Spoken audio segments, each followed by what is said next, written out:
my name is Mxiety. I suck at games, and if you do too, these are the reviews for you. Beginner Game Reviews is all about figuring out whether a game is beginner friendly. So it's a lot about accessibility, but mostly about how hard is it for somebody who isn't a great gamer to be able to play and enjoy the game. I play most games in easy mode, just trying to figure out whether I can do it at all. It was a no-brainer that our first episode would be about Breath of the Wild. Now, why is that? The game came out a while ago. What it is known for is its long, drawn-out tutorial. And a lot of people enjoy it because it helps you get into the world, it helps you kind of explore, it helps you figure out what the mechanics are. But I've heard some criticism from longtime gamers, like for example, my partner, who's been a gamer since childhood and who's played all the Zeldas from ever, that when Breath of the Wild came out, the tutorial was a little bit tedious and long. However, what my basic two-sentence review of it is that it was as long as it needed to be, maybe even a little bit too long, but as a beginner, it was perfectly walking me through all the steps. So the first thing that I like to point out about a game is whether or not it is easy to figure out the lore of the game, like whether they throw you into the middle of the story or they throw you into the end of the story and tell you basically figure it out. Legend of Zelda has obviously so much lore around it, and I will be completely honest when I say I have checked out the Hyrule Historia. We have it on our shelf. I've read through it. I know where this is on the timeline and all that good stuff. So I have a basic idea of, you know, who's Link, who's Zelda, who's her dad, who's Ganon. So that wasn't super difficult for me. What was difficult was figuring out what the game wanted me to do. And I understand that that's in general just a difficult concept with open world games, period. But for me, it felt like it was so broad that it was limiting in I didn't know where to start. And again, of course, that says a lot more about me, but this is my review, so that's what you get. But in general, how easy was it to start the game? Super easy. First of all, you wake up to a very terrible accent by what you later find out is Zelda. I guess that's kind of a spoiler, but there's a lady calling at you and you can't tell what accent she has because she goes in between accents a little more fluidly than you would want her to.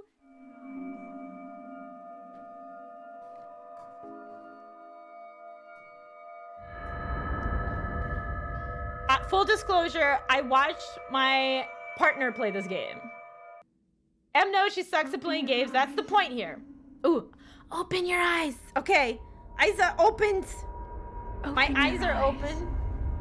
You keep saying that. I get it. Wake up, Link. Are we supposed to be like into Link? Or are you supposed to think you're Link? And can it be both? But she tells you to wake up and then she walks you through, hey, you gotta go get some clothes, and hey, put your tablet down here and have a great time and wander around. And all of that is super fun and super easy. You meet this old man, he gives you some tools and stuff, or you steal them from him, I guess, depending on what kind of chaotic evil you might be. And then you just wander. You wander until you hit things that the game wants you to hit. And by that, the story kind of continues. But it's not as much the story as the wandering itself. This is definitely a game for people who enjoy the wandering aspect and like being adventurous and having adventure be the thing that propels you and motivates you. How easy were the controls? So my biggest problem with controls is that I am left-right dyslexic. I'll probably end up telling you that in every one of my video reviews. But so it's really difficult for me when a game tells you press the left joystick or the right joystick or the right button, and so that part always takes me back, but the game didn't lean on that too much. It was very clear about mapping a button. All right, okay, so pick up. All right, it's very heavy. I put it down. I pick it up. I can throw it with R. Well, I didn't throw it very far, but it really broke, so I guess that's it. Let me try to do that some more. Okay, pick it up. Nope. Pick it up. And throw. Well, I threw it behind me. This is the show. So if you're nervous when people don't play games well, this won't be for you. How do the not age? Well, he's a mystical, magical being, duh. Obviously, I even get that. I don't understand the lore, but I get that. All right, pick it up. And throw. Okay, I keep throwing behind me. I don't, that's not what I want. All right, pick it up. Okay, pick it up. Okay, now throw. I can't throw it in front of me. The whole point is to struggle in style. That is beginner game reviews. I found the buttons to be in intuitive places, although the second part of my playthrough, I did a lot of whistling. How to crouch? Ah, is that my crouch? No, this is me changing camera angle. Oh, no, don't whistle! Okay, he didn't hear me, that's good. So you put things away by pressing B, which is the bottom button on the, you know, the alpha keypad, but I kept pressing the down button on the D-pad, and that makes Link whistle. And when you whistle, you call enemies to yourself. So this definitely, although hilarious, was not the most fun experience that I had, but that says more about me than the game. I think the game still did a really, really good job mapping buttons and making it easy and intuitive to figure out what goes where. Here are some things that I found most frustrating. The freaking cooling mechanic. It throws you right in there and it makes you freeze. And if you didn't know to make peppers beforehand, which I guess it kind of shows you and helps you figure it out before you start. But if you didn't know to make peppers beforehand, you can just freeze and die and just keel over and die. And it is absolutely not the most fun thing, and figuring out that was not entirely intuitive. So no thank you, Nintendo, for just making me die from cold exposure until I ate some peppers. I get it, but I was frustrated and scared. Also, you don't know how far you can climb until you just fall off and die in the same way. I get the stamina wheel, I get that it warns you, but you don't know how far that stamina wheel can take you until you've gotten to the very bottom drop of it and realize you have like another 10 feet to climb. So in the same way, a lot of it is learning by death in this game. And considering there's not a big punishment for dying, that's actually not a necessarily bad thing, but it is something to consider. If you get frustrated by dying and, you know, dying a lot in a game and you don't take that as a learning experience, but instead just as a defeat, then this might not be super fun for you.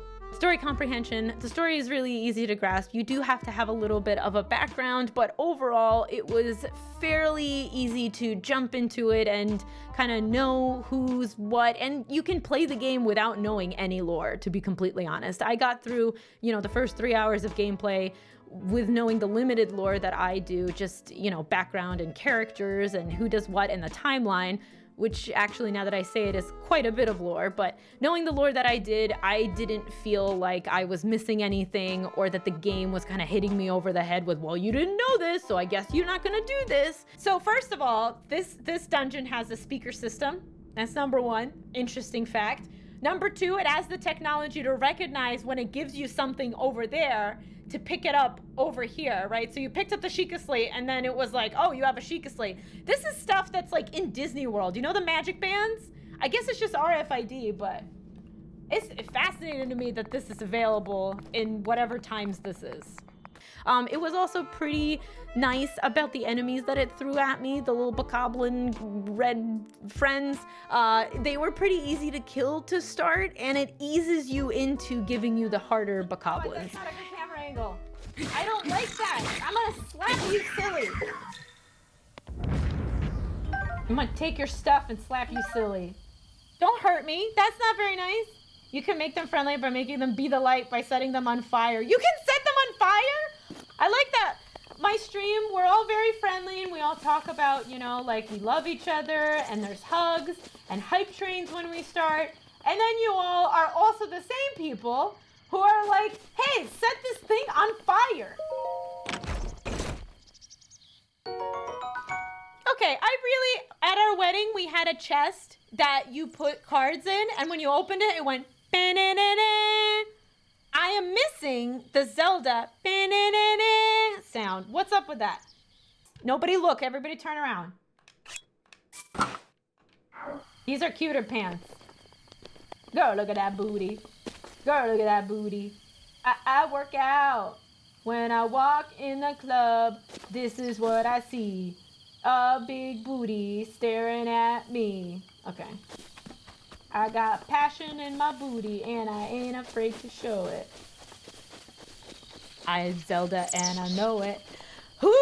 First person to throw a stone at me for calling Link Zelda. Alright, now they're having a dance party. It's rude. I can't just interrupt the dance party.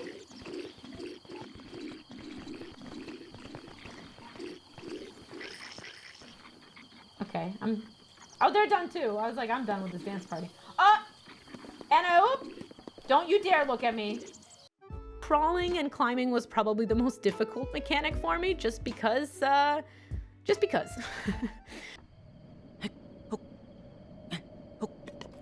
don't want to jump. If I jump, do I die? Oh, there's like little break points, which is good because I'm not going to make it to the bottom otherwise. This is fascinating. Forcing your players to do this.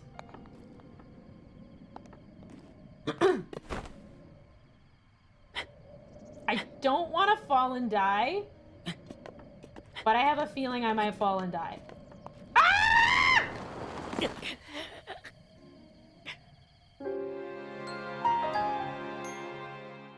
Like that?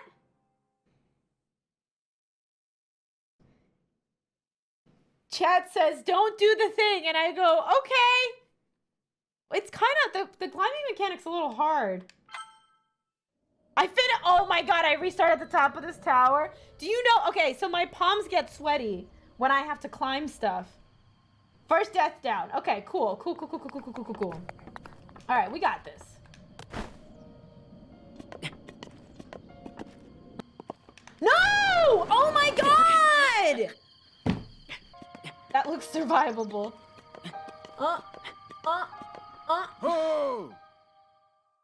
Oh man, I just got to the bottom. Oh, you had a... Oh, excuse me. Aesthetics. This game is gorgeous. Just the open nature of it, and that does make it super, super fun to explore. And it's super pretty. I mean, just like, look at it. I think several times throughout my gameplay, I would just say, look at it. It's so pretty.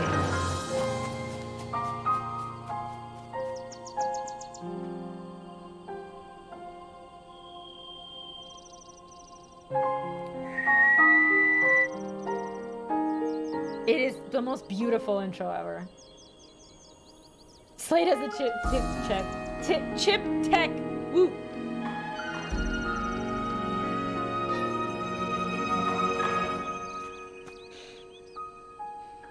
The next piece that I like to point to is time commitment needed to play the game.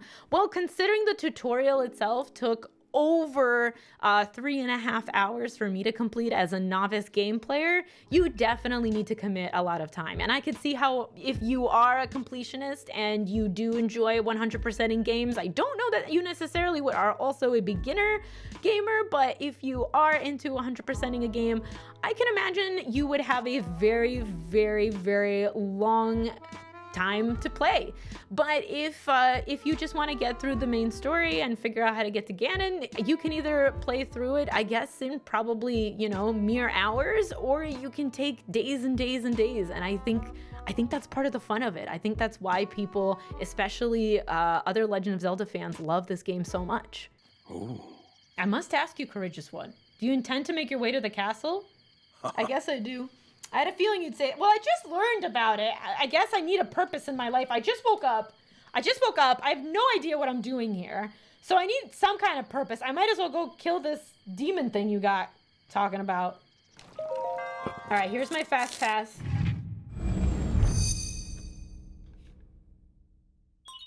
Sheikah Slate authenticated. Distilling rune. The time commitment required to play the game to start out is quite a bit. You're talking at least 4 hours. Getting back into it doesn't take a lot of time. It took me about 10 minutes to refigure out all the controls and then hit the ground running from there. So that's not hard. So you definitely can pick it up and put it down and pick it up and put it down, and kind of hit the ground running whenever it is that you come back to the game. But overall, it might be a game that you want to play over a long extended campaign. And my final criteria is how easy is it to get a friend into it. I found that the whole community had a blast watching me play it, and not just because I'm a doofus and die a lot and say silly things, but generally it captivates attention as an observer just because of the aesthetics and because of the constant introduction to new mechanics from the beginning, that watching it is super interesting. And frankly, the first time I encountered this game, I was watching my partner play it, and I had a really fun time watching him do it. There's always something interesting and new that you're being introduced to, even well after the Great Plateau introductory part, but I'm not gonna get to that. This is a beginner game review for the beginning of the game, and in the beginning of the game, you're definitely interested, you're definitely going, and I can see it being pretty easy to get a friend to want to play. I am one of those friends that got to play because my friends played and I thought it was really cool, so I highly recommend it. Overall, I definitely feel like this is a beginner-friendly game. On a score of 1 to 5 of beginner friendliness, this game gets 100. I'm kidding. It does get a 4.5 out of 5. I think the lore part is where I got a little bit hung up, and that's what makes it a smidgy not beginner friendly. Maybe I even give it a 4.7 stars out of 5, something like that. It is really close to being well beginner friendly, but the amount of times that you have to die to figure out mechanics is where I'm gonna deduct it a few points. And again, knowing a little bit of the lore helps you figure out what the heck is happening when you're thrown into the middle of this, and then there's like smoke around a mountain, and there's a dude who's an old man who's telling you about paragliders, but he won't give you one. You kind of have to know that this is the way the Zelda universe works, and that is what kind of keeps you coming back, I think. So as a beginner, I had a blast playing this game. The community had a blast watching it. The mechanics are easy and intuitive. I think it's super easy to get a friend to watch it with you, and the aesthetics are gorgeous. I absolutely recommend this game for beginners, especially if you've never played the Zelda series before. I can tell you, as somebody who has tried out the original Legends of Zelda, I had a lot easier time figuring this game out than the original game. So I think it's a great foray into the series, and I cannot recommend it enough. So that's that for beginner game reviews. Thank you so much for stopping by. Leave a comment. Have you tried Legend of Zelda Breath of the Wild? If you have not, let me know if you are going to because of this review, or if you're not going to because of this review, or in general, I want to know about your favorite color. So leave a comment below. Thank you so much for being here. And I suck at games. If you do too, these are the reviews for you. So if you liked what you've seen and heard, there's gonna be way more of this. Like, comment, and subscribe. I will see you next time. Bye!